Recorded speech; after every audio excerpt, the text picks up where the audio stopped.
There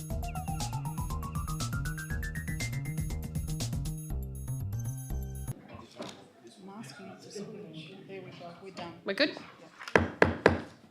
Good evening, everyone. Welcome to the ordinary meeting of Council, Thursday the 7th of November 2024. We commence the meeting at 5:30. Kaya, Nala Karak Nunga Khan Karak Ninja Buja. We acknowledge the Noongar people as traditional owners of the lands in which we meet. Item 2. It's been a busy 4 weeks. Announcements by the President. Throughout the last 4 weeks, I've attended many events and spoken to many people. I attended the opening of the Lake Neil Casotti Dam, which is truly an absolutely amazing view out there, and I'm sure there will be many happy barbecues and drinks held out there.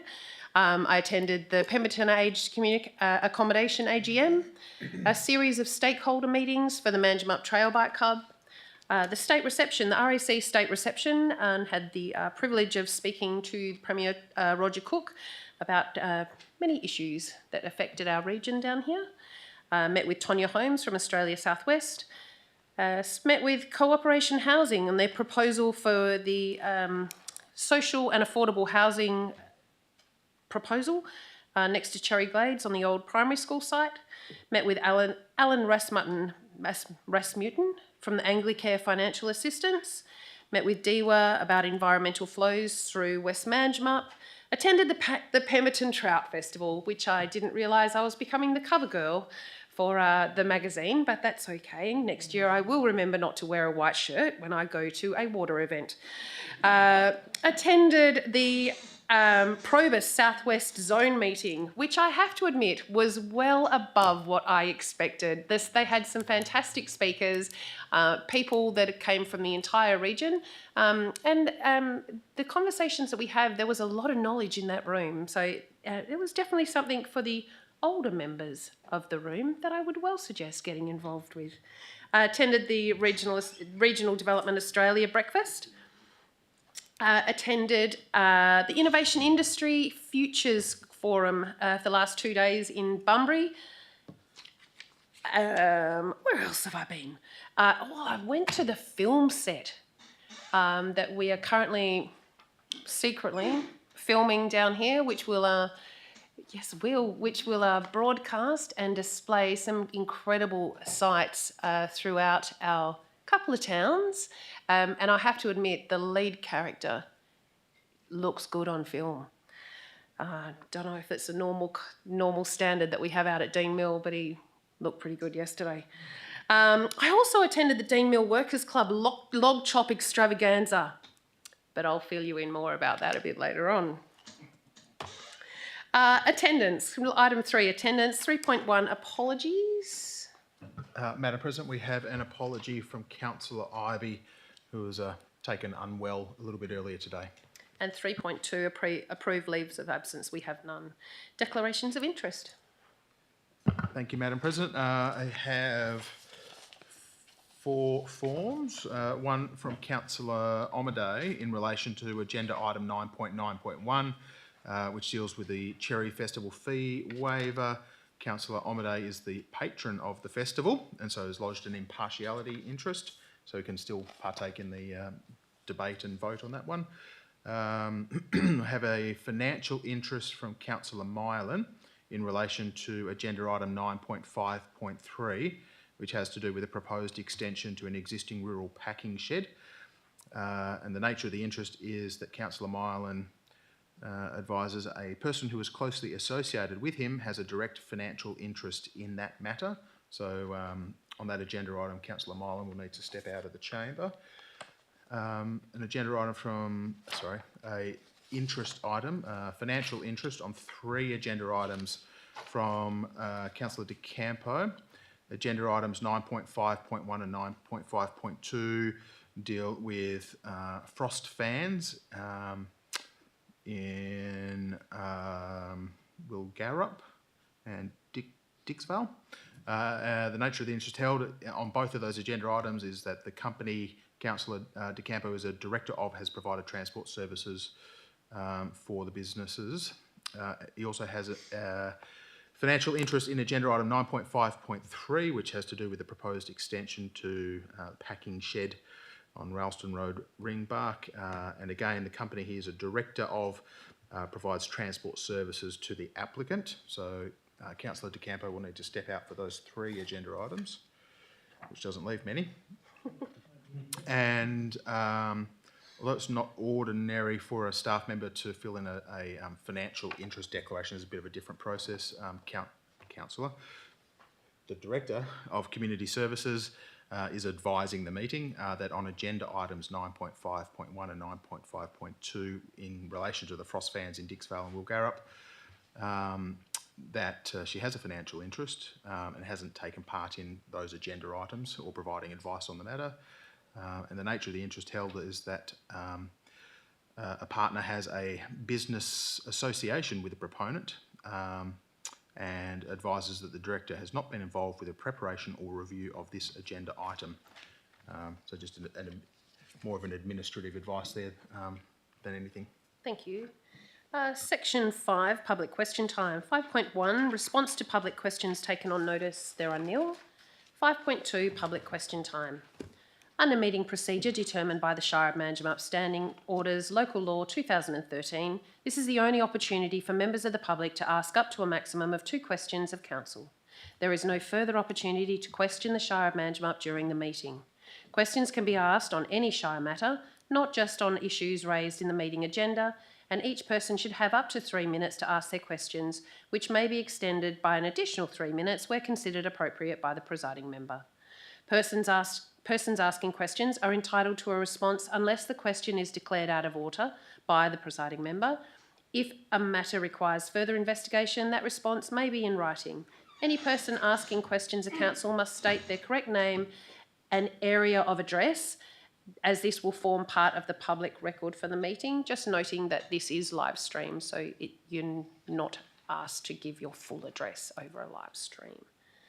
Are there any questions? Statements, interpretive dance. Oh, good. Chris wants to under deputations under 6.3. Okay, Yep. no worries. Excellent. Presentation 6.1 petitions, we have nil. 6.2 we have presentations, we have nil. 6.3 deputations. Thank you. Oh, we just checked that.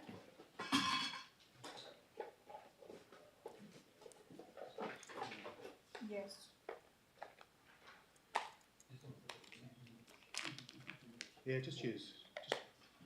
If you're comfortable for him to come sit. Yeah, down, definitely. Sit down and use the microphone. Yep, if you're comfortable to sit down with the rest of us, you certainly can. Chairs are a bit rocky. Might rub off on you, even worse. Thank you very much for the opportunity to attend. My name's Christopher Norman Treneman, and I'm here representing Manjimup Kiwi. We're a business locally that is developing kiwi fruit farms. Our aim is to plant 170 hectares of Dory Gold kiwi fruit. We currently have 93 hectares planted, and we'd like to continue that program throughout this area in the southwest. I'm here to talk about the frost fans application or permit. Manjimup Kiwi, we want to become an important part of Manjimup and its economy. And I understand that the requirements are around DEWA's nighttime decibel level. But would like to share our point of view and understanding and hope that we can get councillors here to also understand our point of view. And that we have shared a lot of documentation through climate studies and eco reports with neighbouring properties. So I suppose the points to discuss is kiwi fruit is very sensitive to frost damage, and this is a period from September through to April. The frost protection is not required from May through to August. We expect only to use frost protection in September and October only, and we've proven this within our climate study and using Manjimup's historical weather data. The frequency of frost protection required is expected to be 0 to 3 times per season. And this would only be in spring. The run times are expected to only be 3 to 9 hours per event, an estimated inside between 10 p.m. and 7 a.m, turning off after dawn dip. R&M of frost machines is conducted throughout the day, however this is at very, very low noise levels and for short periods. Our other frost control options are not suitable, so the water quality on both of our properties is very high in sodium and chloride and will burn the young leaf tissue. The water allocated inside the licence is also more important towards summertime through irrigation and cooling, and I'm sure we can all agree that the previous growing season was challenging for everybody. Manjimup is also very winter dominant for rain, so adding water overhead of the canopy or overhead of the plant and increasing the sodden soil through frost protection impacts vine health and root disease. Also, the farm would not be accessible for farming activities through further compaction and just damage to the interrow. You may be aware too that PSAV, a bacterial canker disease that creates vine collapse in kiwi fruit, was found in Manjimup in November through a sample that I took for Brad Wren, and we soon realised that that bacterial pathogen was further reaching through nurseries and retail nurseries. With cold, wet conditions, that bacterial pathogen becomes virulent and is easily spread through rain splash, which can be forced by overhead irrigation through frost protection. The impact to frost damage, which in kiwi fruit from my experience in New Zealand, at negative 0.5 for 30 minutes, the leaf will turn black. That position where the flowering stem is will also wither and you will lose the crop. You then spend the next season, or that growing season, fighting vigour and controlling plant vigour, and it reduces the following year's crop, which also then aids in vigour of the plant. So it's really for anyone that's grown fruit crops, it's sort of a 2 to 3 year season, 2 to 3 seasons to really turn the plant around and then be back into full production. So the total impact, if we were looking across the 77 hectares currently that we're talking about, which was dory gold kiwi fruit with frost fans to be installed, has the potential to be like a $15 to $20 million loss for us if it was a major event. In regards to neighbouring properties, we've been very forthcoming with talking with the Smithies in the Dixvale area, and we would like to engage with neighbours around the Woolgarup site to continue discussions and make sure there's no concerns around some ideas of having accommodation on that site as well, which we do not have. And we're open to discussion in regards to noise mitigation for those dwellings that are close. One of the dwellings that was public concern came up from is 616 metres away from our tower number 3 at Mercy's, so a reasonable distance, and they are all a C49 Frost Boss machine, which overall is incredibly quiet. In New Zealand, my experiences are where we have the machines running and we have houses on farm that are double glazed. The local landowners or people living on farm cannot tell me if the machines ran the night before. So they are very quiet. The machines have come a long way from an old two-blader orchard right that would sound like a helicopter landing on your roof. I think from our opinion, I think the decibel level when we're talking about frost fans, considering the frequency of use, the duration of use for a season, has some close comparisons to tractor activities that are disking paddocks at night, preparing land before weather events, large irrigation pumps running also throughout those periods. But we do understand that we need to continue with this permit because of the large infrastructure that this is. I don't really have a conclusion for this, which I've just realised, but I hope that you can understand that the significance of frost protection and why we would like to be implementing frost fans, and that Manjimup Kiwi can form a relationship with the Shire and the councillors so we can work together with what we're trying to achieve and also become a strong part of Manjimup. Thank you. Can you just tell us exactly where you're from, just for the records? So I'm from New Zealand, Hawke's Bay, Yeah, but your company? The company that you're from? Manjimup, Kiwi. That's good. And could we possibly have a copy of your notes for the records? Definitely. That'd be great.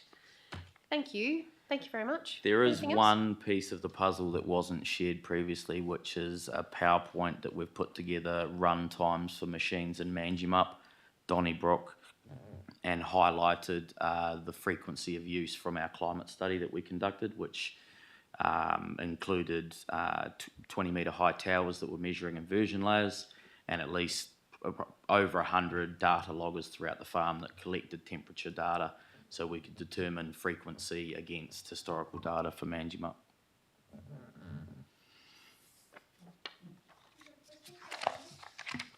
Madam President, just a question, mate. The diesel motors that run the fans and the fans themselves, obviously there's a noise issue to do with both of those.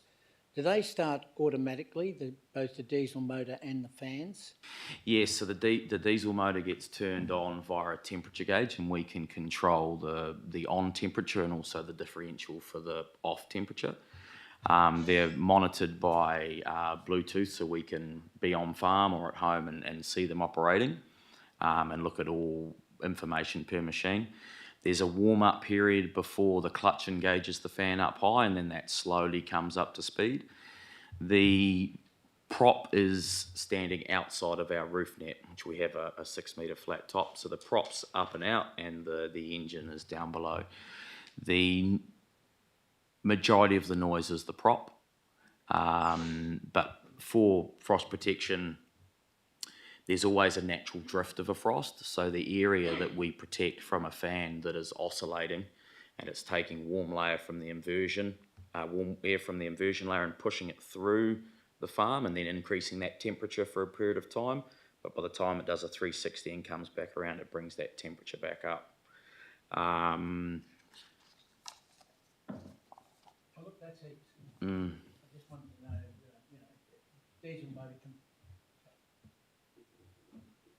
diesel motor can be muffled, of course, but the fans, you'll be battling to muffle them. Yep.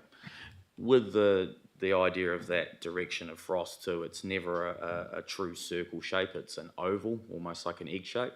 So your distance of noise and also protection is always with that frost drift, which can be a real benefit depending on where the dwelling is positioned.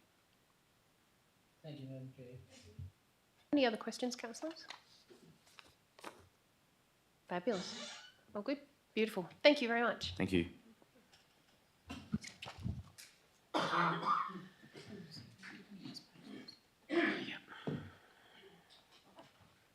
around, there you go. Thank you. Alrighty. 6.4 delegate reports, we have nil. 6.5 conference reports. As you have just previously heard, this is what I've spent the last 4 weeks doing, is going to conferences. The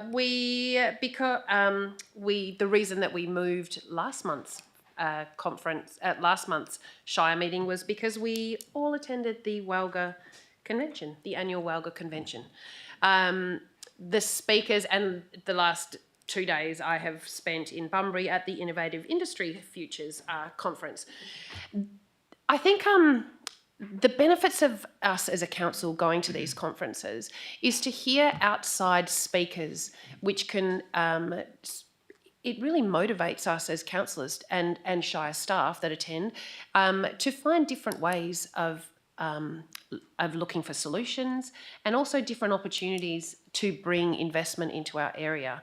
The Innovative Industry Futures conference that myself and the Director of Development Services attended in the last couple of days was absolutely fascinating. It had an incredible lineup of speakers from the CEO of the Chamber of Commerce in Aberdeen in Scotland to the consulate generals of Indonesia, the UK and America.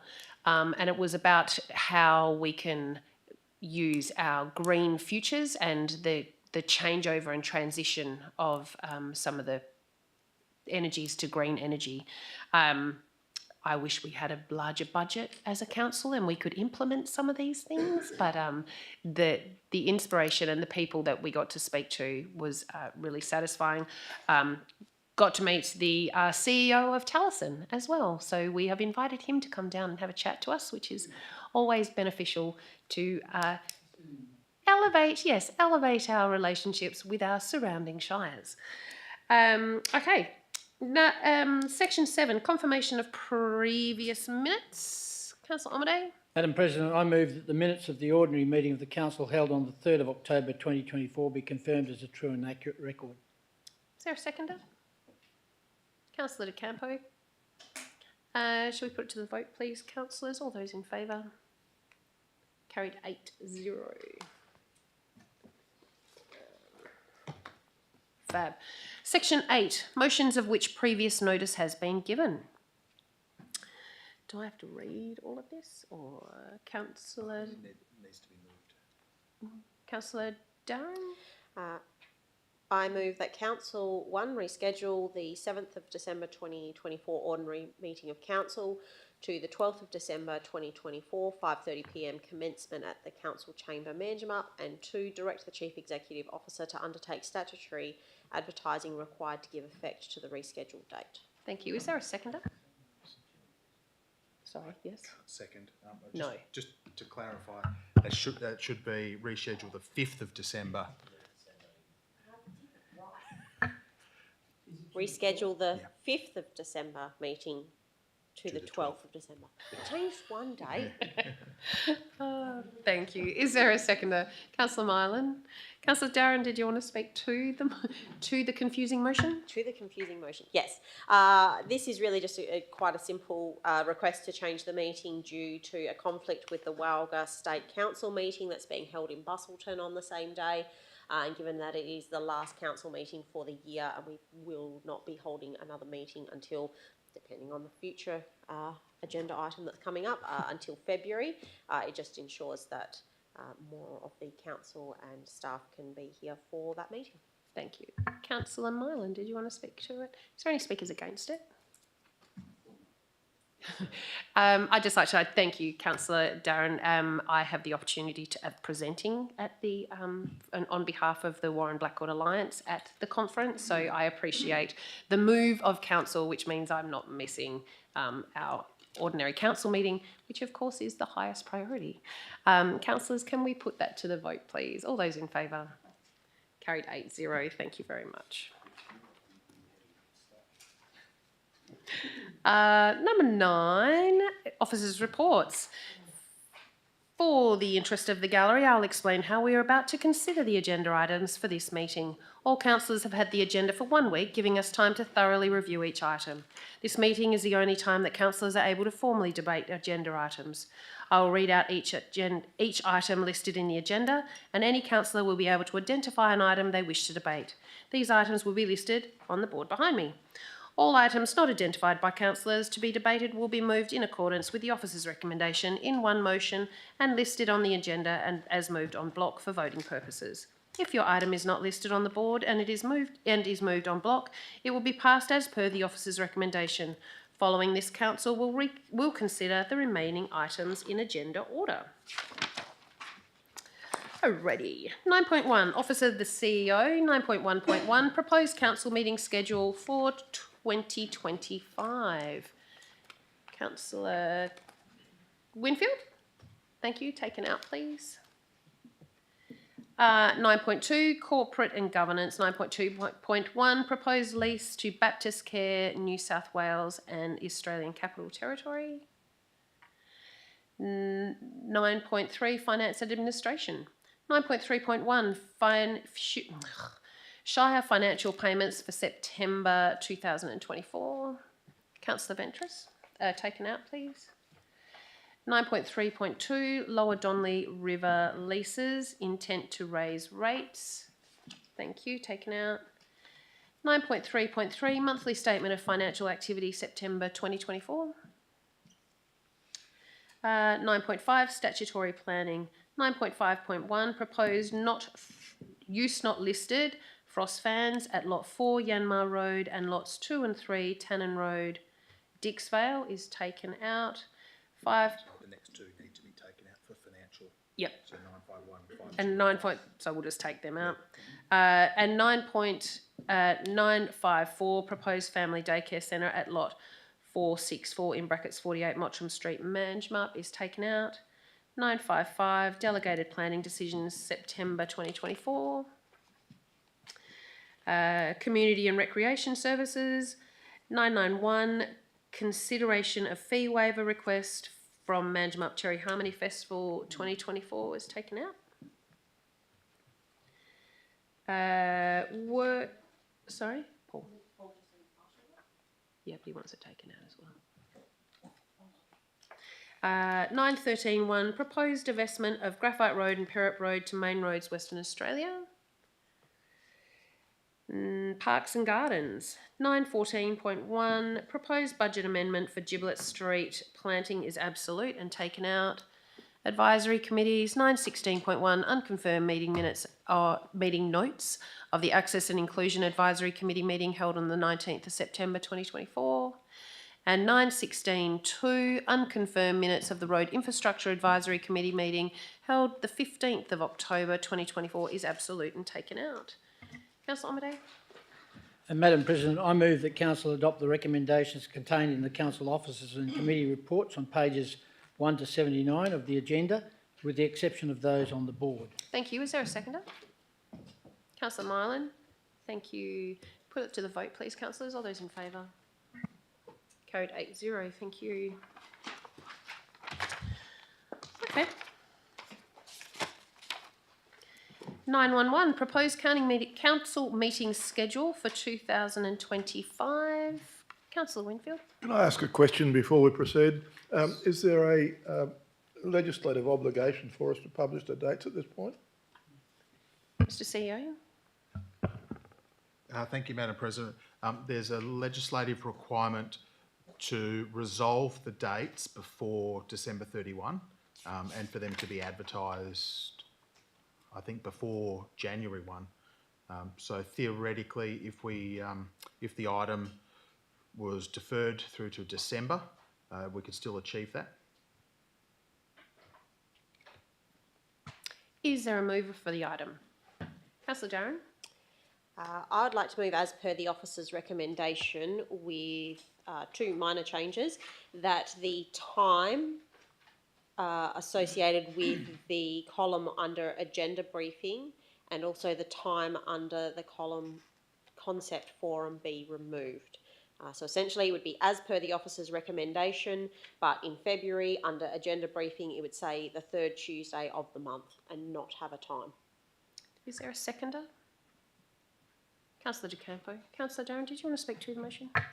Yes, I'll speak mainly to just the amendment. I think there still needs to be some discussion around the time that we meet. 3 p.m. may not be the most convenient of times, given that we were here from 10:30 this morning. Don't really feel like being here until 9:30, 10 o'clock at night. So I think that there maybe still needs to be some discussion around the time that we start briefing sessions and possibly maintain the same that we have now, where it is based on the needs of the council meeting at the time. But we can discuss that and work that out later. Other than that, look, I think this is a change, and change is always a little bit difficult, but we have changed meetings before, and I think this is a positive step into doing things a little bit differently and allows us to maybe have a little bit more understanding of what it is that we're dealing with at each council meeting, and hopefully it's a change for the better. I think the intent is there, that this is a change for the positive, and to ensure that council, and keeping in mind that we may have 6 new councillors with an election coming up next year, that anything that we can do to make our processes more transparent to our community and also to allow us to have a better understanding of what it is that we're voting on each time is probably a good thing. So, Thank you, Councillor Darren. Councillor De Campo. Are there any speakers against the motion? Do we have a seconder? Yes, Wade. Oh, Councillor De Campo, sorry. Any speakers against the motion? Fabulous. Shall we put it to the vote then, please, councillors? All those in favour? Carried 8-0. Thank you.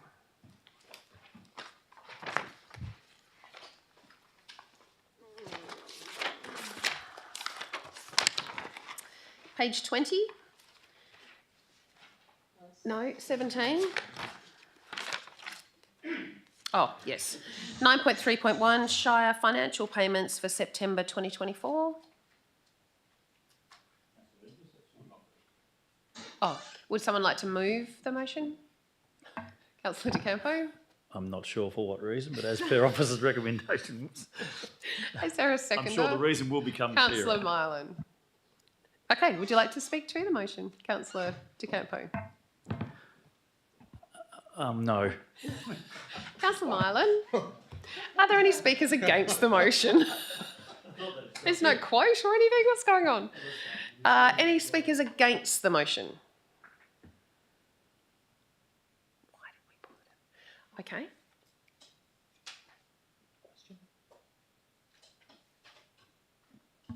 I've got some questions regarding some of the items in the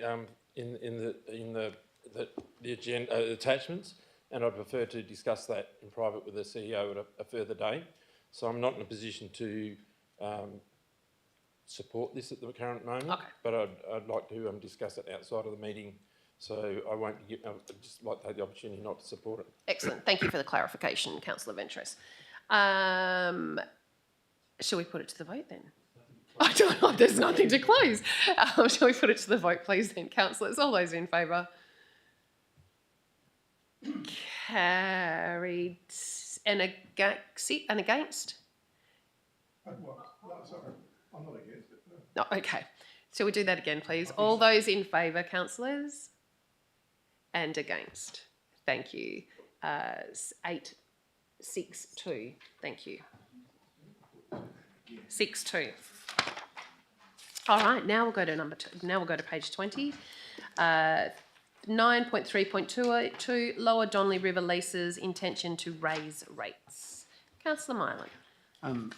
Madam President, I have an amendment that I think everyone's got, that alternative recommendation. I'd like to move that Council defer the decision to raise rates on the Donnelly River huts until the rating review has been completed. It should have, and where all Department of Biodiversity, Conservation and Attraction leases in the Shire of Manjimup should say, will be considered. Will be.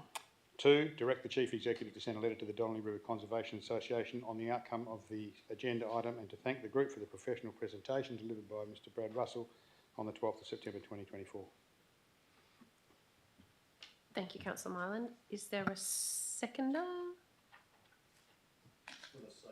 Thank you, Councillor De Campo. Councillor Mylan, would you like to speak to the motion? Yeah, thanks very much, Madam President. Yes, I'd like to speak to this motion, mainly because I think the process that we are using at the moment that was suggested by the officer's report to rate the properties on those leases down at the Donnelly, I think doesn't include all of the DBCA leases that we've got, which are of a similar ilk. Those leases with DBCA were struck at the same time with the hut owners down at the Donnelly and with the 2 owners at Broke and with the 3 down at the Gardner. They're in national parks. They have, I'm fairly sure, very similar restrictions around them in terms of how often you're allowed to live there and that you're not allowed to live there, works that you can and cannot carry out, the fact that you own about a square metre around the outside of it. And as some of the arguments that Mr Russell put on behalf of his organisation, I think I think require us to give it some consideration. That's not the main reason as to why I want to defer this.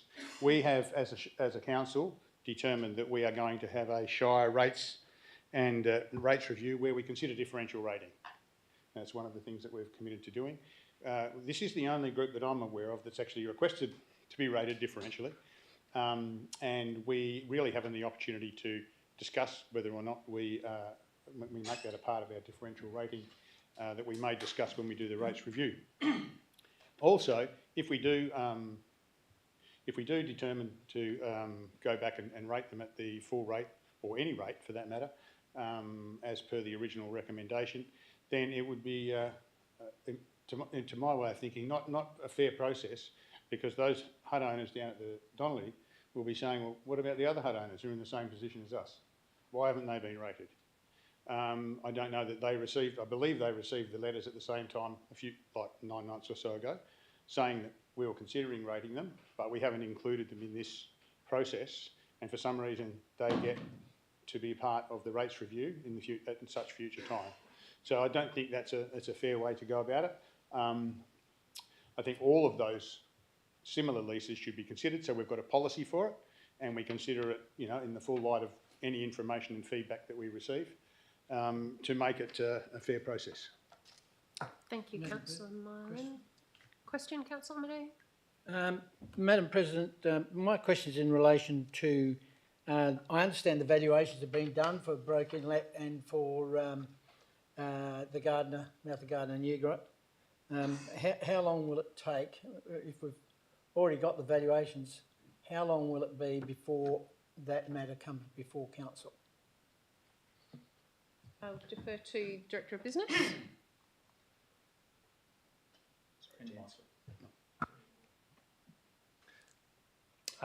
Through the chair, thank you for the question. We do have those valuations, so we don't have to wait for that long lead time for the Valuer General to undertake them. That would be coming in, I would be thinking February, March, when we've just done a bit more investigation on those. Can I elaborate a little bit further on the reason why it was a separate?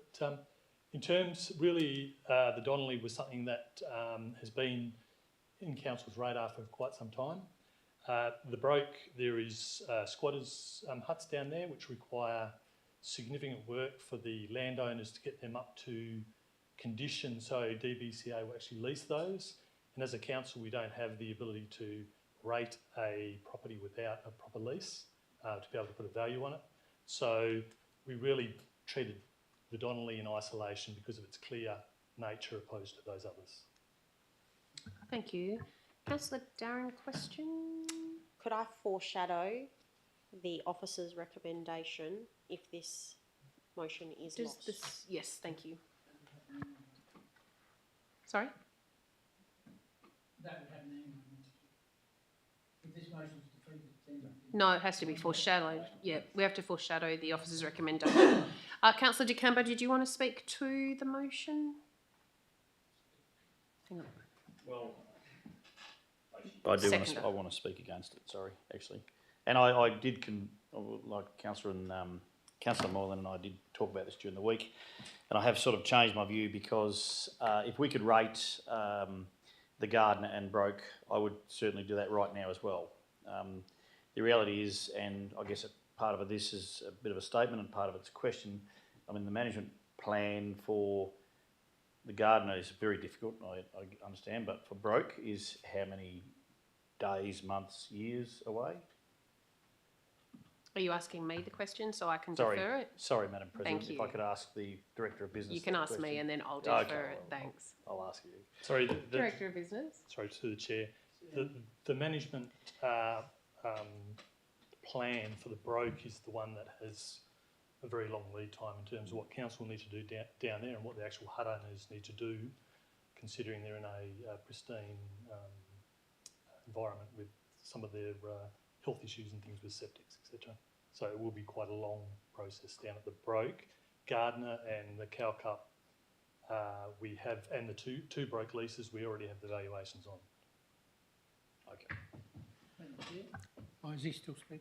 Oh, sorry. Councillor De Campo. Thank you. I was part way through. So, so for that reason, I would like to speak against the motion because I think it's also a little bit inequitable and unfair that our cousin in Nannup is charging rates which is considerably higher than what I think we've proposed, and also there's a lease fee being charged, and also they're being charged a rubbish rate from what I can believe. So I think our guys on our side of the river get a good deal. Let's not forget, in fact, that the huts on our side of the river all of the huts actually on both sides of the river would not have been there if it wasn't for the Shire of Manjimup and its advocacy with then, or was it Calm then, or anyway, DBCA today. In fact, I can remember standing in Peter Keppel's office and arguing that you can sell and transfer a pastoral lease, so I'm not sure why you can't sell and transfer a Donnelly hut. So I think the argument that there isn't or hasn't been enough done, or there isn't enough done to pay a rate is just as easy to make that argument for somebody in the eastern quadrant of the Shire where they don't use the swimming pool, they don't have a rate, they don't have a rubbish service, and they get their road graded. Well, we got the schedule of grading, we could have a look, but in some cases they might not get it graded twice a year. I think what we can do though in relation to that is potentially grade the road and come to some agreement in doing that. So I speak against that motion and I foreshadow supporting the foreshadowed motion. Is there any other speakers for the motion? For the motion? Against? Councillor Ventris? I'd just like to speak against the motion. I think the officer's recommendation is consistent with the policy, and the policy basically states that there's a desire to broaden the rate base. In other words, try and get as many people paying rates, even if it's at a lower level. So that's a part of our policy. In most circumstances, the decision to charge rates doesn't need to come to council.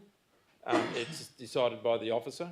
So there's plenty of rates that go out and people are charged rates and that we're not particularly aware of it as part of the administrative process.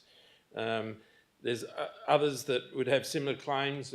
There's a whole range of different people that are paying rates.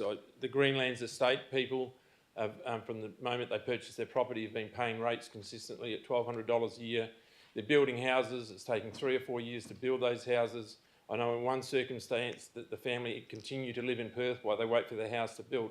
They've consistently paid rates for the last 3 or 4 years and have had no opportunity to occupy that land or use that land or get any services because they neither live here or can't use the property. So everybody's got a case, and I think if we start breaking it down to those sorts of levels, we set a precedent. So I think we've got a policy. I think the officer's recommendation is consistent with that policy. That could have been implemented in 2016. 2016 at $1,200 is 8 years, $10,000 saving that these people have already had compared to the people across the river. So I think there's a fair sort of discount. We've been fairly generous. There was nothing stopping, my understanding, there was nothing stopping the director sending a rate notice to these people in 2016, and he didn't even require, there wasn't a requirement to even bring it to council. So I think council's given it due consideration. We've given a fair leeway.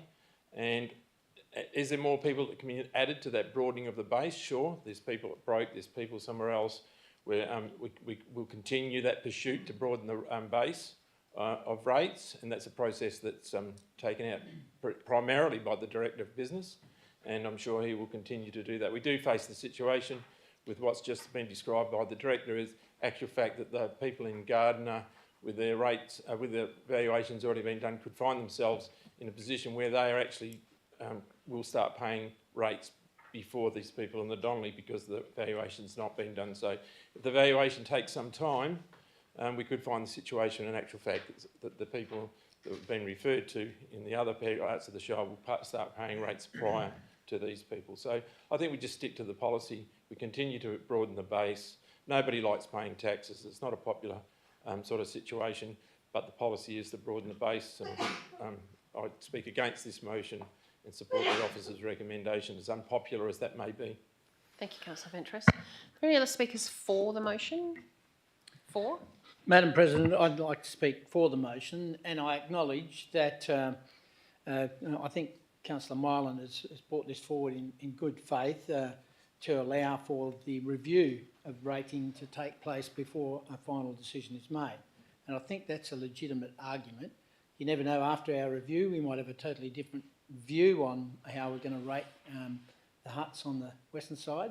And there have been some valid comments made, Councillor De Campo, in relation to, we could have been rating, as I call them, the swamp people for a number of years. And the council has the ability to back rate up to 5 years as well. But I think in the end, what we need to consider is what is fair and what is just. The truth of the matter is This is not freehold land. You can't drive your car to the huts. You need to go down the river. So I'm foreshadowing that I will oppose the officer's recommendation in relation to the rating of the minimum rate on the huts down the Donnelly. I should explain that I'm already an owner of the hut number 29 on the Donnelly River side, where the Shire of Manjimup actually rates us at a minimum rate of $1,460 plus the waste levy plus the ESL, and they've provided absolutely zero to the people on the western side of the Donnelly, much to our chagrin. But we understand that the Shire has the ability to rate premises right across the Shire, and we agree, the Lower Donnelly River Conservation Association does agree that there should be some kind of a rate, but it should be commensurate with the amount of time that we're able to spend down there with all the restraints, which I won't go into now, but certainly we'll go into when the next motion is moved. So I think we should defer this decision until we've had the rate review and then make a substantial decision then. Thank you. Are there any other speakers against the motion? Yes, Madam President, I'd just like to point out that Camfield, we've been waiting for the management plan for Camfield since I've been on council, which is 11 and a bit years. And I don't think that we can not rate Camfield people at the same time we rate Donnelly, but we could be waiting a very long time. So I'm going to speak against this particular motion, but also that we should move to rate Camfield. They actually do get a road graded once every 10 years. Thank you, Councillor Winfield. Are there any other speakers against the motion?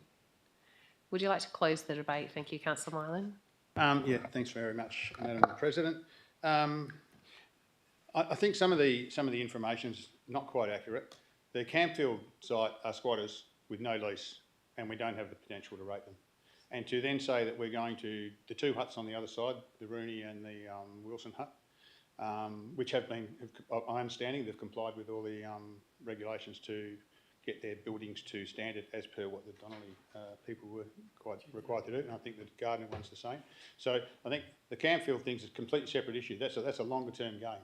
We don't have to lock in the two that have the two on the other side of the inlet that have a lease on DBCA land, and we don't have to lock them in, and we don't have to lock in the Gardner ones with the Camfield people as well. I mean, obviously the other huts that are down there in that freehold section, they were already getting rated. The ones that broke in, that get a road. Now, that's one thing. I think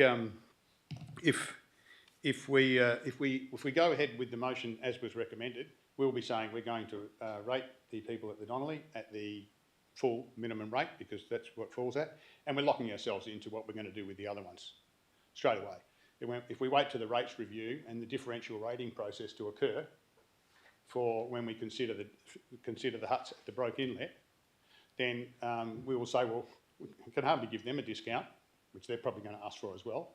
And I'm not saying we should give a discount, but we would be very hard pressed to treat them any differently in any differential rating consideration if we already make a decision now to treat these leaseholders in this particular way. So I think the other fact is, I don't believe any members were advised, any hut owners were advised, except by ABC Radio this morning, from what I understand, that this meeting was going to be considering this issue today, on this very day. I think that's correct.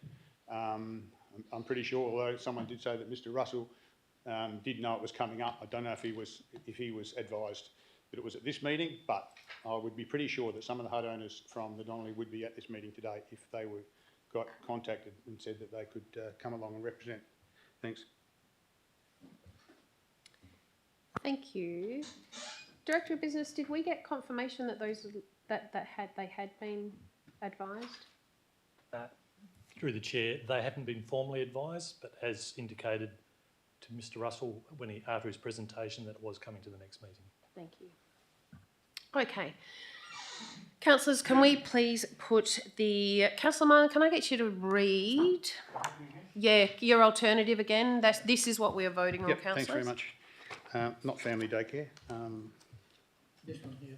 Thanks very much, The little Councillor Amadei. I move that the council defer the decision to raise rates on the Donnelly River huts until the rating review has been completed and where all Department of Biodiversity, Conservation and Attractions leases in the Shire of Manjimup have been considered or will be considered. And 2, direct the Chief Executive to send a letter to the Donnelly River Conservation Association on the outcome of this agenda item and to thank the group for the professional presentation delivered by Mr Brad Russell on the 12th of September 2024. Thank you. Okay, councillors, voting on the alternative recommendation. All those in favour? And against? 4 and 4. I do. So I am going to continue with voting against the alternative recommendation, which the casting vote then makes it 5-4. Thank you. It's a good thing I'm studying my diploma of local government, isn't it? Councillor Darren. I will move what item are we looking at? 9.3.2. I move the officer's recommendation. Is there a seconder? Councillor De Campo? Councillor Darren, did you want to speak to the motion? I will. An interesting choice of words previously. I'm going to start with a quote from Victor Hugo that being good is easy, what is difficult is being just. I think there's challenges with this situation. I have heard both sides, and to be honest, I have flip-flopped on this in my own mind because I do see both sides. I think in the end, these are holiday homes. It is a privilege to have a holiday home that to many degrees is an exclusive access to National Park. And I have no problems with people having that. But I do recognise that we all have to be on a fair playing field. I too have a holiday home down at Windy Harbour. I pay a lease for my property as a leaseholder.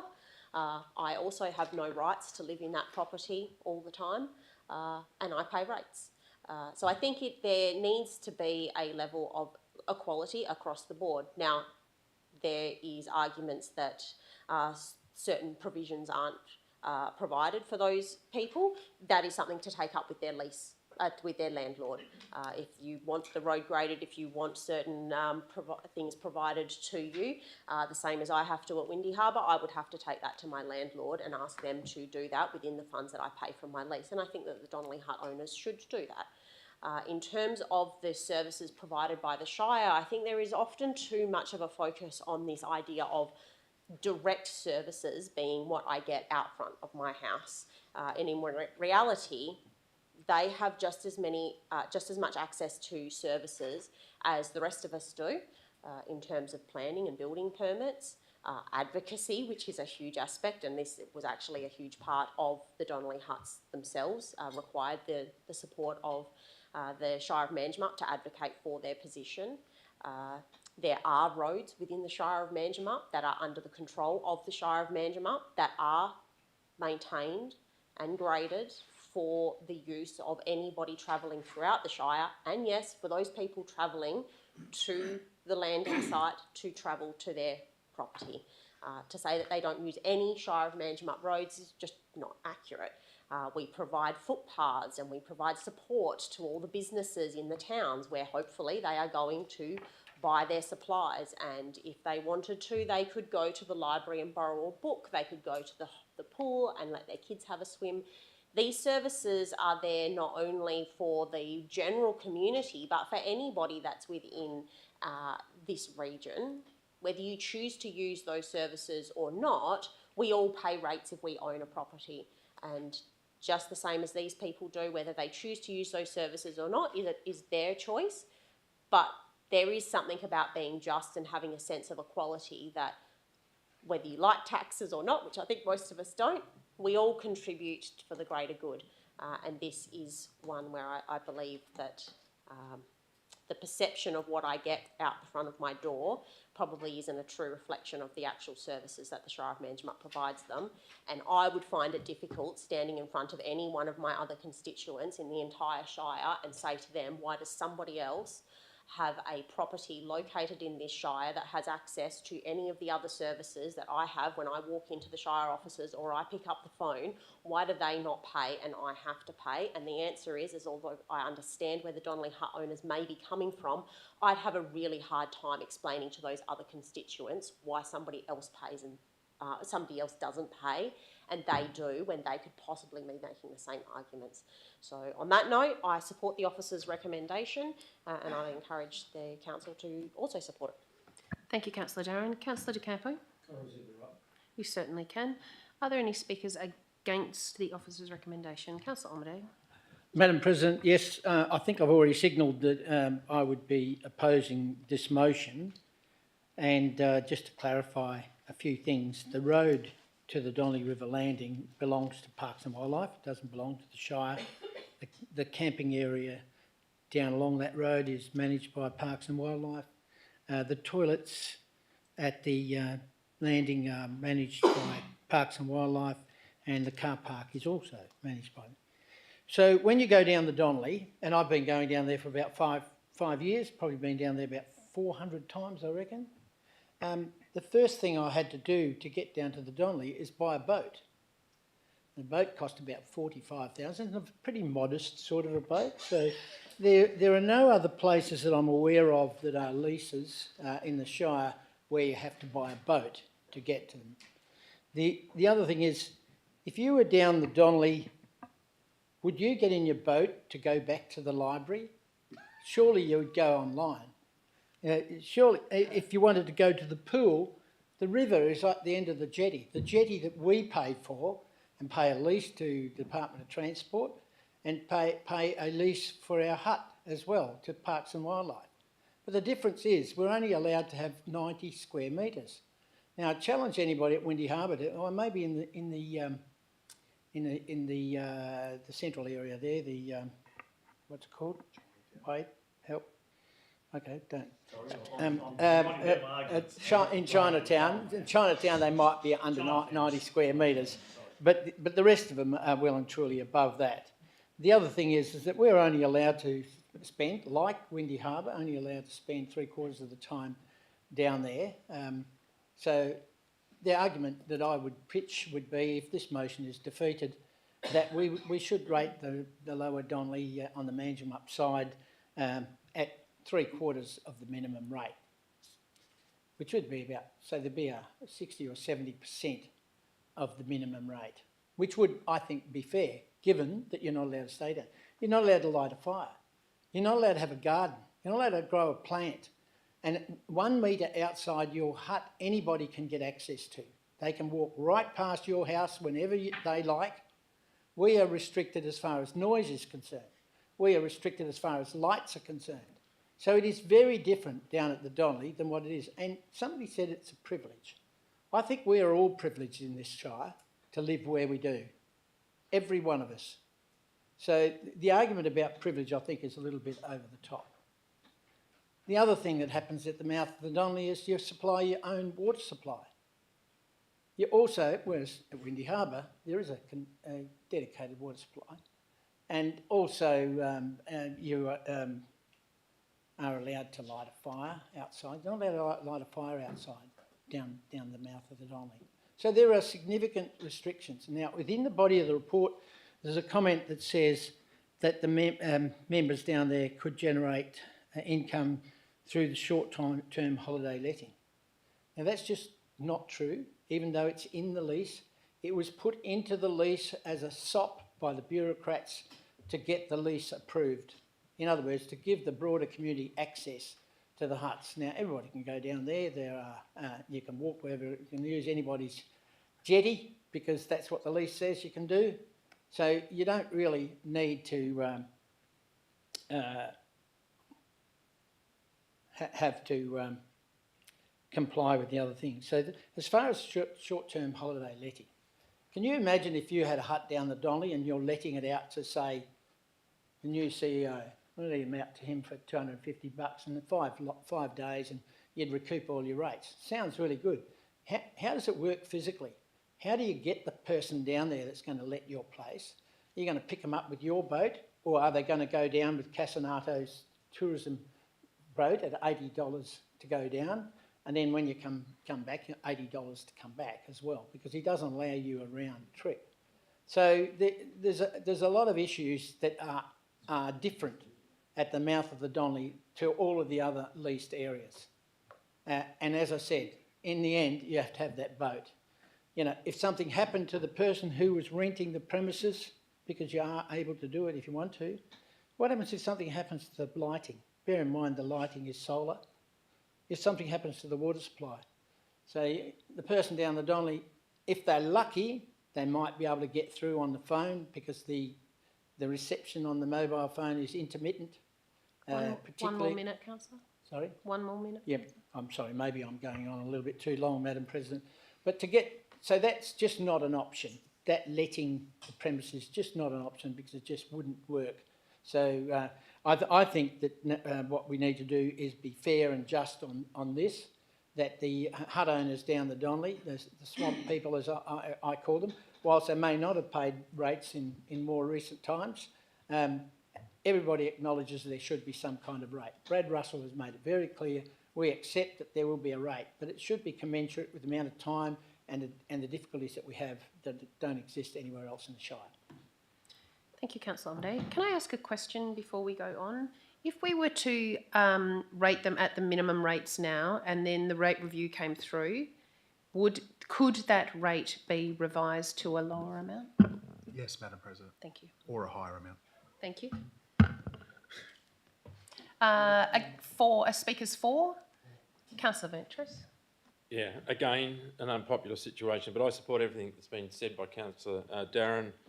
I just don't think we should venture into this situation where we make an assessment of whether someone's getting good value or not. We haven't done that type of thing in the past. You know, we start running out stories, oh, well, you know, we don't use the pool, we swim at the end of the jetty. So someone's going to tell me they've got a pool in their backyard, so they want a discount on their rates. I mean, it's a difficult situation. I mean, there's people in Pemberton that's their place of residence, so they're not in a position to rent it out or in a position to exit because and they pay $3,200 a year to the state government of Western Australia just to have their house sitting on, you know, in the zone next to it. That's not fair. The house is most really valued by the valuer general at $800 a year, and we choose to shift it up to $1,200 a year. They could come and make that argument based on the valuer's valuation that they shouldn't be paying $1,200. They should be paying less. You know, where are we going to stop this argument? You've got people with vacant blocks of land, I've already said this, vacant blocks of land in Greenlands Estate. What are they getting for their money? Nothing, you know, until they can establish a house on it. You can't even get a builder at the moment, and yet we choose to rate them. So are we going to make them half rates? We're going to make them half rates until... Councillor Amadei, thank you. Councillor Amadei. Are we going to... My argument is, if someone's got a vacant lot in Greenlands Estate and they can't live in that block, and they come in here and say, I've got a vacant block of land, I can't get a builder to build for 3 or 4 years, I'd like a discount. I'd like to be able to have half rates for the next 12 months, based on the fact that I don't have a house to live in.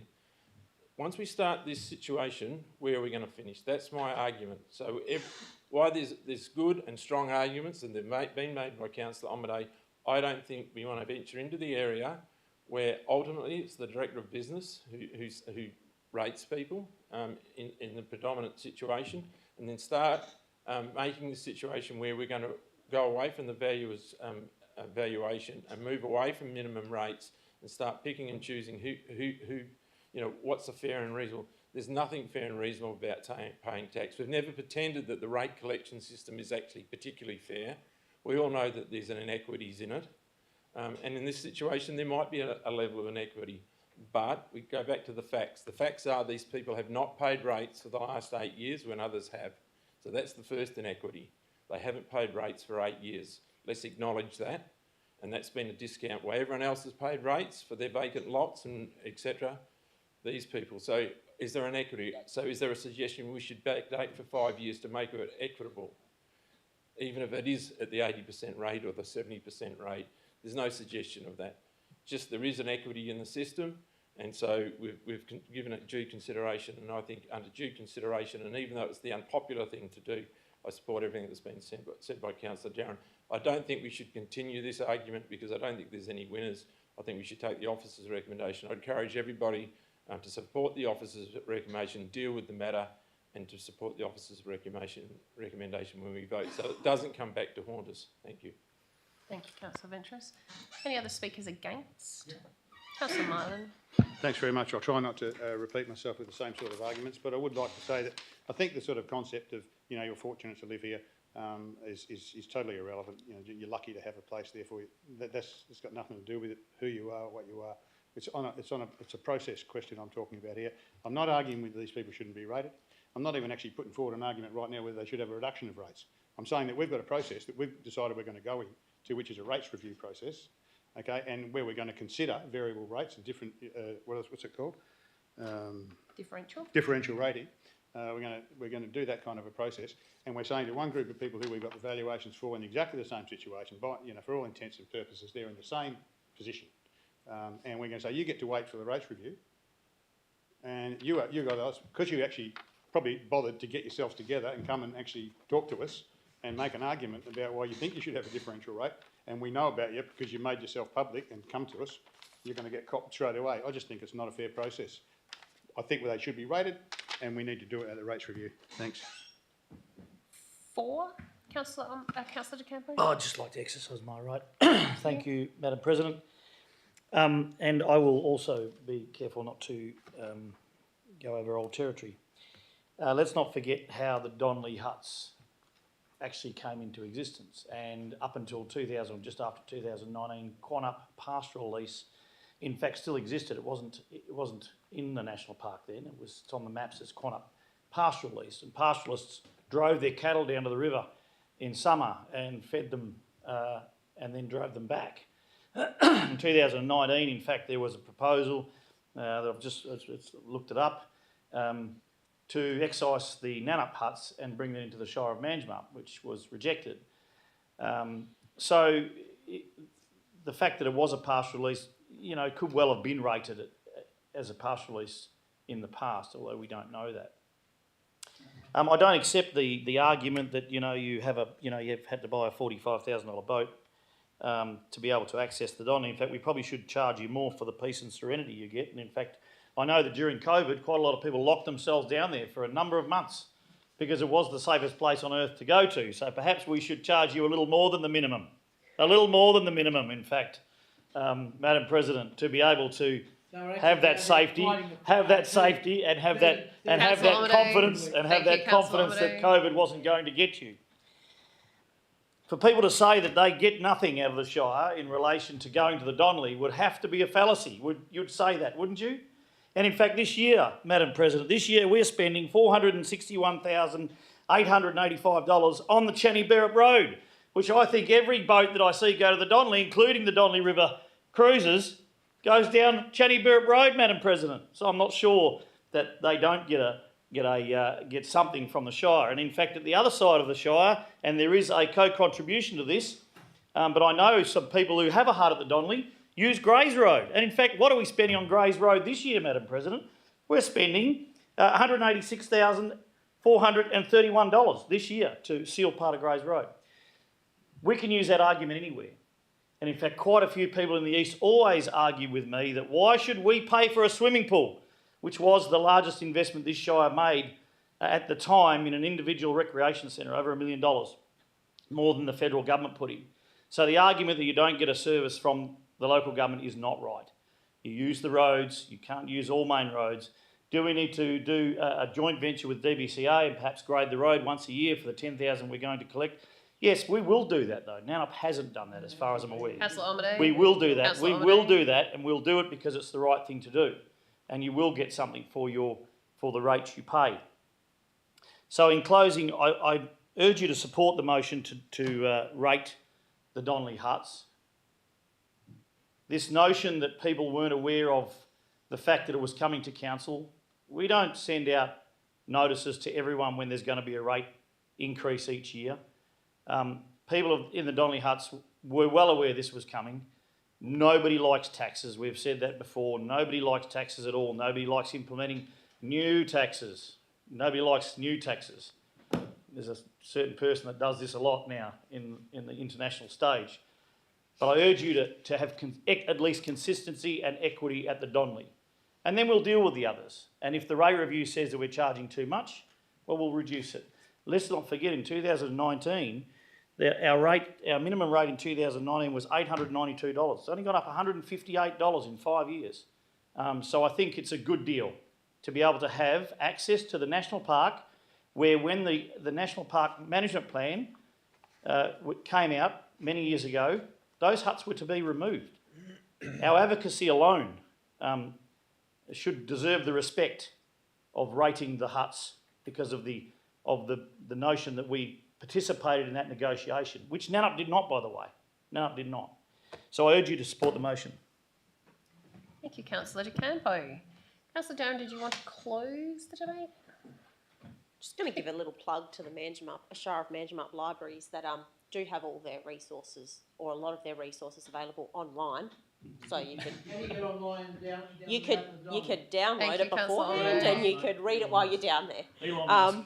So good on the Shire of Manjimup Library Services for offering things online.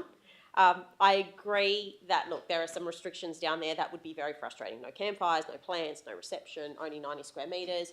Really problematic, really frustrating. 100% agree. Probably a problem with your landlord, not with the Shire of Manjimup. If you had any of those problems on your property anywhere else, you would be taking them up with the person who owns the property. That is DBCA.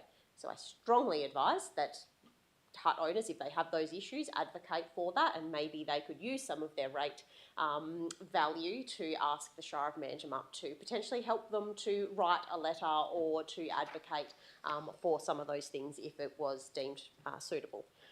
There's certainly, from my understanding, there's no suggestion that we hold the other huts until the rate review. It simply says that we are going to deal with them separately because of their unique situations, and that probably is the most transparent way to deal with this, is to deal with them individually and to manage through some of the issues that maybe they have that are unique to them, rather than trying to collectively put everything together.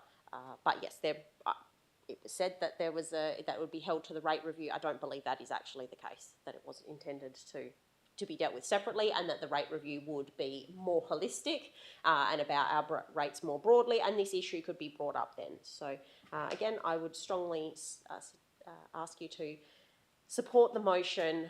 Let's have some equity across the board, and let's deal with this issue a little bit like I think Councillor Ventris said, is let's deal with this one and move forward, and if there are changes to be made, then we bring that through the proper channels. Thank you, Councillor. So the officer's recommendation that Council 1 direct the Chief Executive Officer to raise interim rates on the Donley River huts as per values provided by the Valuer General, applied to the rates adopted in the 24-25 annual budget effective 1st of July 24. 2, direct the CEO to report on other DBCA leases, including Broke Inlet, Gardner River and Corkup, as part of the rating review and rating strategy. 3, direct the Chief Executive Officer to send a letter to the Donley River Conservation Association on the outcome of this agenda item, and to thank the group for the professional presentation delivered by Mr. Brad Russell on the 12th of December. Councillors, can we put this to the vote, please? All those in favour? 6 and against. Carried 6-2. Thank you. Okay, 27. 9.5.1, proposed use not listed, in brackets, frost fans. Thank you, Councillor De Campo. At Lot 4, Yanmar Road, and Lots 2 and 3, Tannen Road, Dixvale. Is there a mover? Can I ask a question before you? Thank you, Is there any consequence for the Shire of not adopting the 2 conditions? Mr. CEO?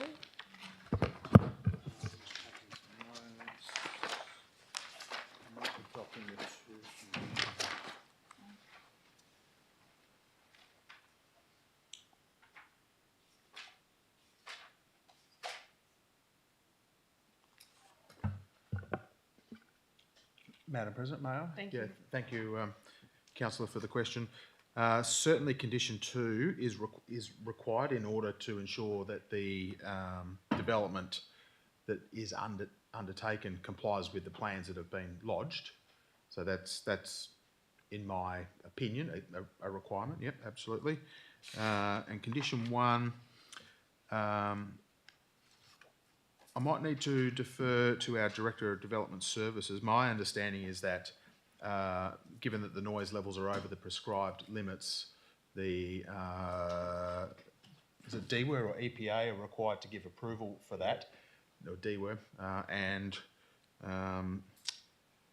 I suppose the wording there is very subtly trying to suggest to DWER that the Shire is supportive of this arrangement. So I would suggest keeping them there. But if you wanted to lose one of the conditions, I suppose the first condition is less problematic to lose or delete. Mr. Director of Development Services, any further advice on that? Yes. Thanks, Councillor Winfield, for your question. Condition 2 speaks directly to question 1. So, condition 1. So, council can approve this subject to condition 2, but still requires the applicant to get an approval under condition 1. We don't have any ability to waive the requirements under the environmental protection noise regs. The applicant will still need to go and obtain that approval from the minister. Thank you. Is there a mover? Councillor Omaday, moving. Madam President, I'll move as per the officer's recommendation. Thank you. Is there a seconder? Councillor Mylan. Councillor Omaday, did you want to speak to the motion? Yeah, very briefly, I think we've got a very good idea of what's being proposed for both those locations by the manager or the proponent earlier today. I thought it was quite an articulate presentation which left you in no doubt as the scale of the property. Both properties, this is a new industry to the Shire of Manjimup. It's going to be one that employs a lot of people and certainly going to put Manjimup on the map as far as golden kiwi fruit. I can't remember the name. So I support any development that's going to generate jobs. As far as the noise is concerned, farming is a noisy business. I can remember for decades where we had GM motors, Perkins motors, big diesel motors irrigating potatoes mainly over a long period of time, and there were always concerns from neighbours, even electric motors on the Preston River at Donnybrook. There was a concern about noise from electric motors, so they will always be. It's something I think the proponent has to deal with their neighbours. And obviously when it comes to frost, it's not going to be frosting that too many times in Manjimup, because if it is, there won't be any kiwi fruit. Thank you, Councillor Omaday. So I support the item. Thank you. Councillor Mylan, did you want to speak to the... did you want to speak to the motion? I'd like to speak just briefly to the motion too, and for many of the reasons that Councillor Omaday just mentioned. I think it's a great project. It's pretty exciting for our area. The noise mitigation that I think the proponents have undertaken to commit in working with the adjoining landowners to perhaps, I'll take it from that, to perhaps look at double glazing or something like that, and that's pretty effective stuff. I think is meritorious. And I should have declared an interest that I'm actually pretty well addicted to those golden kiwi fruits. It's all right. You'd only have to declare it if he bought your box in, I think. Are there any speakers against the motion? Okay. Can we put that to the vote then, please, councillors? All those in favour? Carried. How many of us are there? 7. 7-0. Thank you. Okay. 952, proposed use not listed, frost fans at lot 101, Southwestern Highway, Wilgarup. Is there a mover? Councillor Omaday? I'll move the officer's recommendation, Madam President. I think same arguments as before. And I know the neighbours, and there is an issue when they're banging posts, whether it be for a vineyard Can we or... second it, please, Councillor Omaday? Thank you. Is there a seconder? Thank you, Councillor Darren. My apologies, Madam President. I should have known, should know better. But there is an issue when you're banging in posts, but and they're quite large properties, so the banging goes on for quite a while. But once it's finished, and hopefully they don't have to re-knock them in. I just wanted to put the message across that this community, with the demise of the timber industry, agriculture is our main breadwinner for our district. It's our main employer in our district, and I think we should do everything we can to ensure that farmers are able to successfully farm their properties. You know, in the end, there's an old saying: the biggest employer of people is profit. So while we've got an avocado industry that is really quite vibrant at the moment, this year the price is reasonable apparently. Next year it'll be a glut and the price will probably collapse down again. So it's a very variable industry that we're involved in. But I take my hat off to these people who've come in here with a new product to boost the economy of the district, and I think we should give them all the support we can. Thank you. Councillor Darren? All good? Any speakers against? 4? Yeah, I'll just take the opportunity to speak for. It's a difficult one again, where we're called upon to make the difficult decision, and I think that I'll be supporting this simply based on the minimum amount of times. It's an occasional time that this will happen.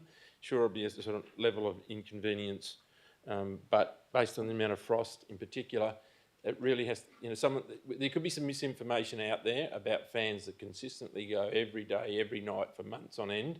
This is an occasional use situation. And so I think, you know, if you search like people do these days, you'll find some misinformation out there, which is not, and that's why as councillors sometimes we've got to weigh all these things up, have a look at it and just weigh the huge economic boost that it will be for the community, the minimal use of the fan. So all things taken in balance, I think in this situation, it's justifiable, particularly this crop is vulnerable over the summer period, so it's only just the start of that spring period. All those things taken into consideration. And the minimal use of the fans, I think it warrants support for the level of inconvenience it will be, even though it's not ideal. So I will be supporting. Thank you, Councillor Ventress. Any other speakers against the motion? I would just like to express my support for the motion. I think the conditions that have been put on, the officer's recommendation, gives us some satisfactory reliance that all the best efforts will be made to make sure that the noise it does go into regulate is required, or that it does receive ministerial permission to do that. And through the presentation that we had earlier, the proposal that the proposant will work with the surrounding landholders should there be an issue.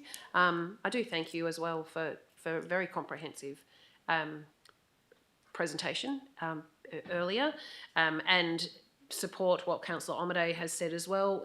The demise of the logging industry, it's put a fair amount of angst within our community, and we've all seen that and felt it. So a new industry coming in, a new agricultural industry coming into town is something that I think we do need to support. And given that we will receive, try and receive ministerial permission for this, congratulations, and I support the officer's recommendation. Councillor Omade, did you want to close? You good? Okay, can we put that to the vote, please, councillors? All those in favour? Carried 7-0. Okay. I think Steve's got to go out and Gail can come in. Yep. 953, proposed extension to existing industry rural packing shed with parking shortfall at lot 107 in brackets 40 Ralston Road, Ringbark. Is there a mover? Councillor Omade. Got the others. Madam President, I move as per the officer's recommendation. Is there a seconder? Councillor Darren, sorry. I'm sorry, it seems to me as if I'm hogging the Oh, it's all right. It's either you or Councillor De Campo, so we're good. Just these things are close to my heart. You know, we have an avocado orchard on what was my property, now belongs to the next generation. And I know the people at the Avocado Collective.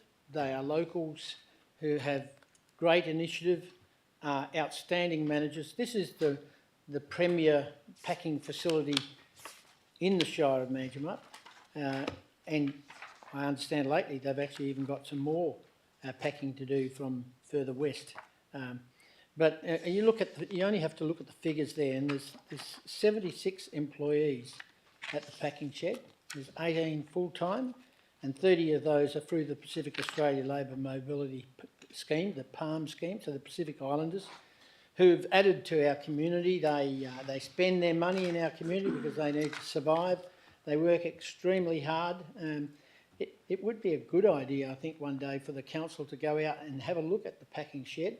You know, there's a further packing shed in Pemberton, Bendotti Avocados, and also down on Ipson Street, Young Grisotis. They pack avos, and I think the people on Springall Road pack avocados as well. So it's a big industry. The packing itself is nearly as big as the picking side. But right now, it's right in its peak. Everybody is picking avocados, and you can imagine just before Christmas, there'll even be a bigger effort out there. So there's a lot of activity going on, and I think the Avocado Collective should be congratulated on their initiative, they are virtually the leaders in the sector. Everybody goes to them for advice. They're ahead of the changes in technology, and I must say that I'm quite proud of what they do for our community. So I'd recommend that we strongly support this initiative.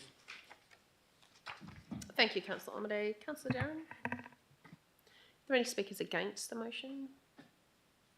Okay, can we put that to the vote, please, councillors? All those in favour? Carried 6-0.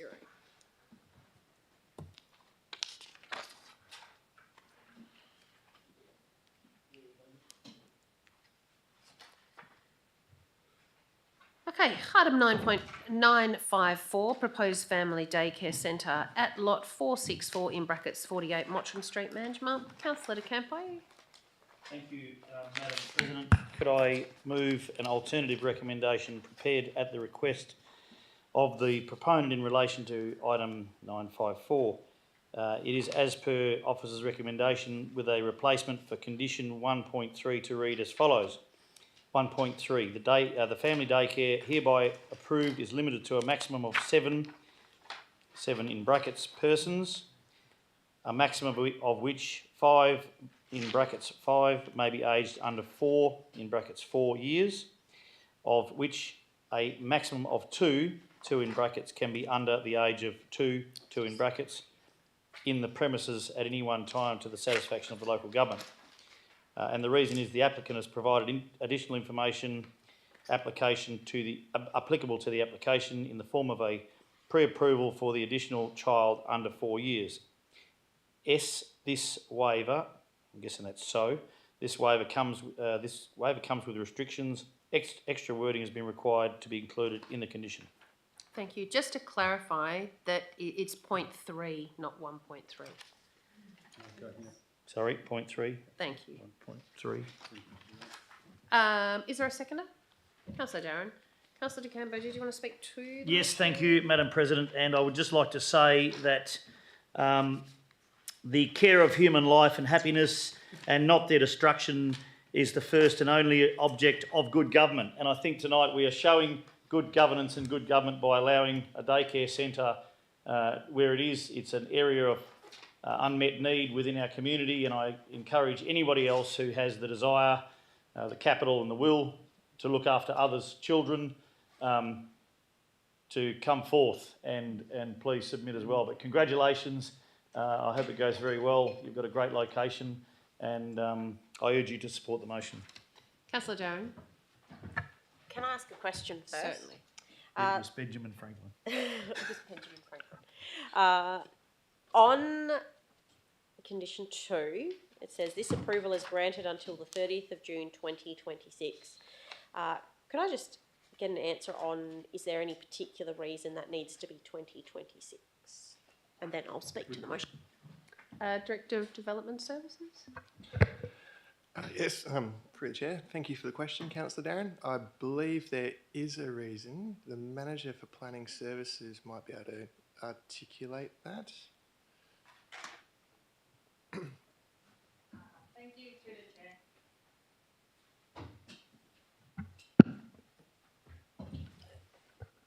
Thank you, through the chair.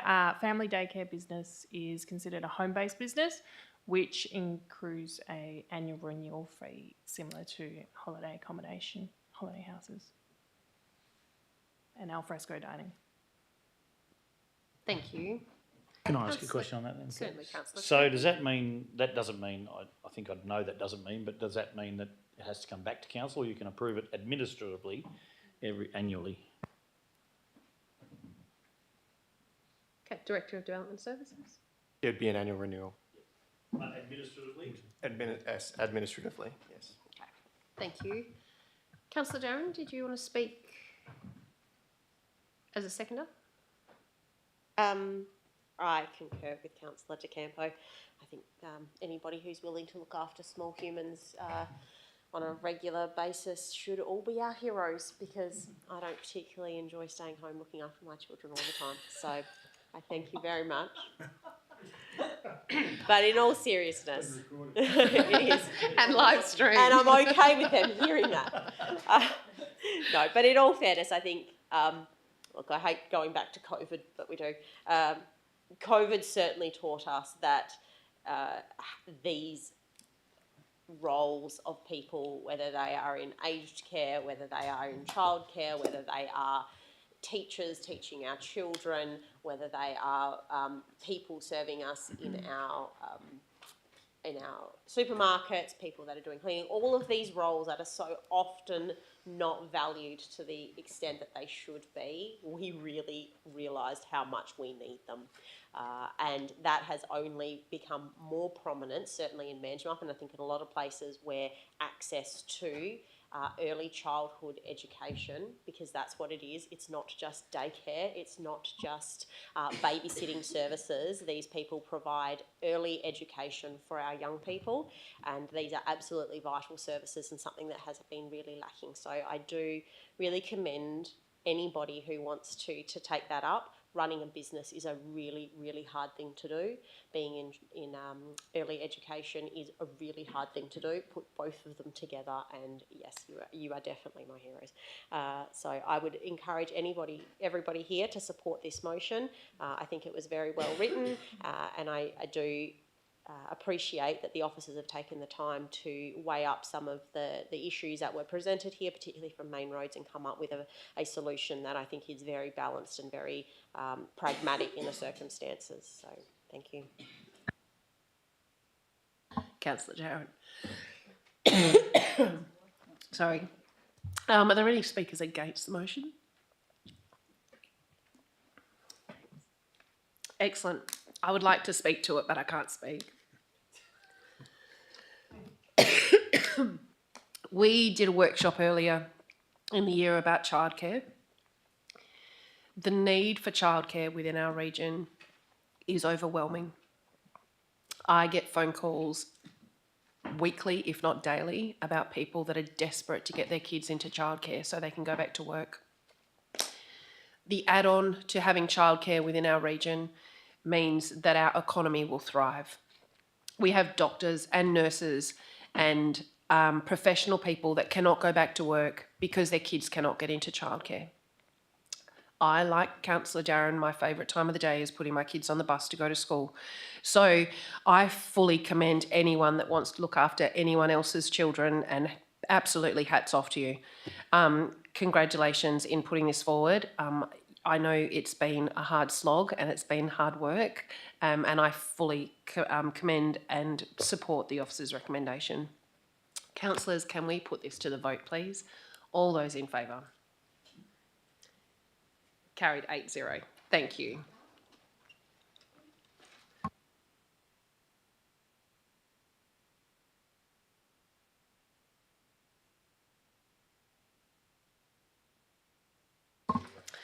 Okay, 9.9.1, consideration of fee waiver for request for the Manjimup Cherry Harmony Festival. As per officer's recommendation. Councillor Omoday? Madam President, I would like to, as I mentioned earlier, I'm the patron of the Cherry Festival and have been attending. Can the we fun- second it first? Yeah, that's Councillor good idea. Amade, you moved it, Yes. so we need a No, I seconder. haven't. I was going to move. You never let me finish moving. No, you hadn't, because I Can can't I call move? councillor Can Amade. I move the motion as follows? Thank you. That council approve the request of the Manjimup Cherry Harmony Festival Committee to waive 1.1 the venue hire fees of $1,392.37 for the Sound Shell Town Hall and Town Hall Kitchen. 1.2 event application fee of $50. 1.3 overarching traders permit fee of $59. And under number 2, remove the word not and add further supports the request from the Manjimup Cherry Harmony Festival Committee to waive 2.1 the Coronation Park Market site hire for each stall holders is charged a site fee including power if required by the Festival Committee as part of the registration. 2.2 fully refundable key fob and equipment bonds of $350.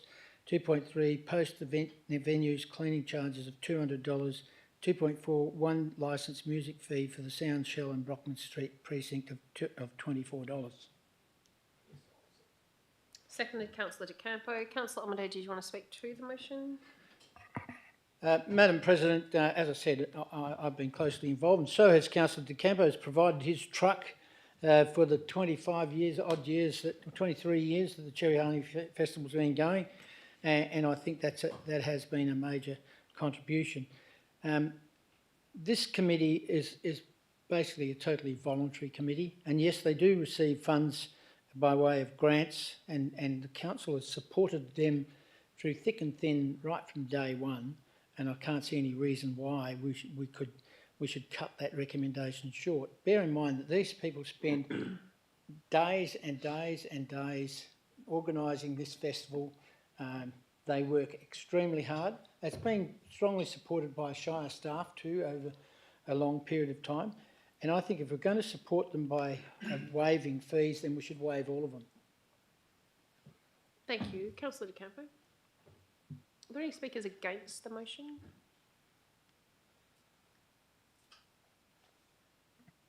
Or did you want to foreshadow?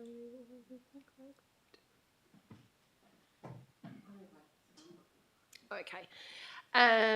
Can we put... Oh, are there any speakers against? No.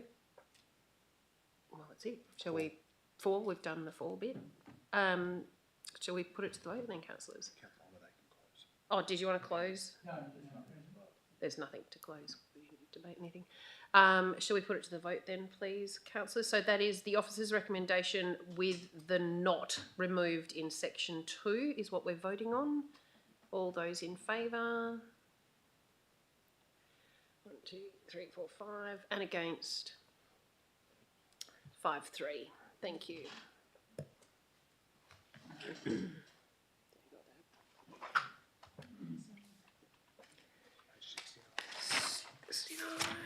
Okay. It's an absolute 9.14.1 proposed budget amendment for the Giblet Street tree planting. Is there a mover? As per the officer's Councillor recommendation. Winfield, thank you. And a seconder? Councillor De Campo. Councillor Winfield, did you want to speak to the motion? Briefly, I think this is the right step forward. We've got haven't had the right stock before, so this is a great step forward.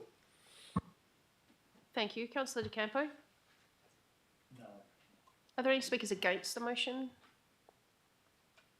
Shall we put it to the vote then, please, councillors? All those in favour? Carried 8-0. What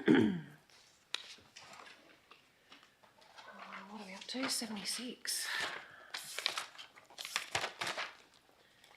Oh, 9.16.2, unconfirmed minutes of the Road Infrastructure Advisory Committee held on the 15th of October 2024. Is there a mover? Councillor Mylan? Madam Chair, I move as per officer's recommendation. And a seconder? Councillor De Campo. Councillor Mylan, did you want to speak to the motion? Nope. Councillor De Campo. Any speakers against? Shall we put it to the vote, please, councillors? All those in favour? 8-0. Thank you. Huh? Oh, does Suri want to? She wants to vote. I'm surprised she doesn't have a quote for us, quite frankly. 10 late reports. We have nil. 11 questions from members. Oh. Response to questions from members taken on notice. We have nil and 11 questions from members. Nil. Motions for consideration at the following meeting. Thank you, Madam President. I would like that Council instruct the CEO to make contact with Elon Musk in relation to the SpaceX program and its ability to put a local animal on the SpaceX Mars mission, of which we would run a competition. Not really. That's one you can disallow. You're shocking. I'll have to put a satellite over the Donnelly River for the Councillor Omadane. I should have amended it to that. That's true. I have a notice of motion for the February 2025 meeting, and it is that Council direct the CEO to apply to the Campervan and Motorhome Club of Australia for Manjimup, Pemberton, Northcliffe and Walpole to become RV-friendly towns. Point 1. Point 2, that Council investigate the use for the following sites for 24-hour stopovers. A, the fire, for want of a better description, by the way, somebody might be able to correct this. The fireman's training ground between Rutherford Street and the basketball stadium. B, the area behind Imps Oval. And C, the area on the left of the southern side entrance of Ray Park. And 3, engage with the Caravan and Motorhome Club of Australia on their self-managed stopover parks with the view of developing one in Manjimup and Walpole. Thank you. Okay, 13. New business of an urgent nature introduced by decision of the... Oh, did you want a question or something, Steve? No, not this one. New business of an urgent nature introduced by decision of the meeting? There is nil. Now, I'm very upset that I actually missed my presentation part at the beginning, so I'm just going to skip back. So on the weekend, and I know this is out of order, but on the weekend I attended the Dean Mill log chop extravaganza. Now, there has been some rumours that I was allowed to win. This is not true. I won fair and square. And I think Councillor De Campo actually stepped out of the competition because he was a bit scared I was going to beat him again. So on the weekend, I became the cross-cut champion of Dean Mill. The guy that I was partnered with was enormous, and I did have the best saw. But I'd just like to let everyone know that I did win. Thank you very much. Thank you. It also means that the Shire of Manjimup logo is the first logo on this sponsor crosscut that will go up in the Dean Mill Club. Thank you very much. And I also mentioned while you're there, I nobly gave that to you so the Shire of Manjimup and yourself could bask in the glory. You were scared you were going to lose. The inaugural cross-cut competition. You were scared you were going to lose. Okay, now 14, meeting closed to the public. We do actually have a confidential item to discuss. Thank you. I don't know, you can just sort of hang out outside if you like, but we're just going to discuss this. Then you can come back in if you like. Councillor Darren.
Fabulous, and we're back. Okay. 14.11. Minutes of the CEO Review Committee held on the 15th and 28th of October 2024, KPI setting and annual performance review.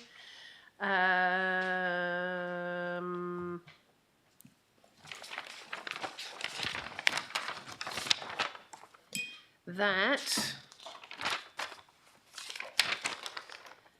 Oh, really? Okay. That Council received the unconfirmed minutes of the Chief Executive Officer Review Advisory Committee held on the 15th of October 2024 as per the attachment. 2, adopt the CEO performance criteria as per attachment 14.1.1. Acknowledge the CEO's agreement of these performance criteria.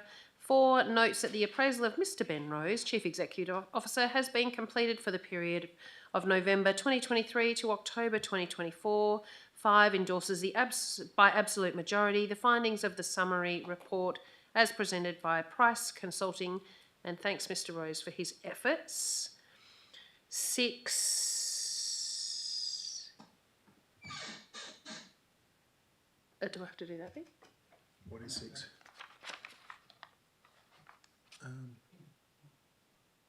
Madam Chair, do we need to have that amendment in there or not? Doesn't matter. Probably best not to include those Yeah. couple of bits. Yeah. Yep. Yeah. You could probably say that there's a minor increase has been provided. Yep. Okay. Yep. Approves a minor increase to Mr. Rose's salary, and that the works for the CEO housing be presented to council as a report for discussion, and acknowledgement of the landlord's responsibilities for necessary activities. Did someone want to move those with that amendment, Councillor Myland? Yes, I'll move with that amendment. With the amendment. You should have already made all of those decisions. Oh, we've done all that. Just, Done. yeah. I just have to read this out. We've done all that. Yep. Thank you. Okay. 15. 15, applications for leave of absence. Okay. There being no further business to discuss, I thank you for everyone in attendance and close the meeting at 7:46. Could I just advise the President that it might be worth putting on recording the change of date? I know we've done it during the meeting, but I think we're going to have to advertise that change of date. Just like the opportunity to change the date for December. Oh, okay. Yes, okay, we can do that. We advise that the change of date for the December meeting will be the 12th of December, as previously advertised as the 5th, but it will be advertised as per normal standards, per normal avenues. And we close the meeting at 7:36. Thank you very much.